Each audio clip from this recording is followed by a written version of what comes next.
The reason why we are so unhappy is because we have turned away from Allah. At times it can happen. And that's why you find people find a lot of comfort when they've reverted to Islam. They find joy, yet they had all the freedoms of doing whatever they wished and willed before that.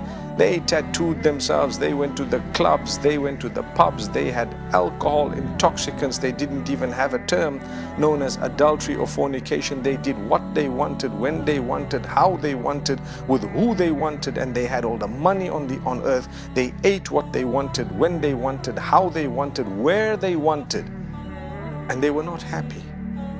There was no deep contentment in their lives. Allah says, discipline yourself. Start following the rules of the Almighty who made you. You find solutions to all of this.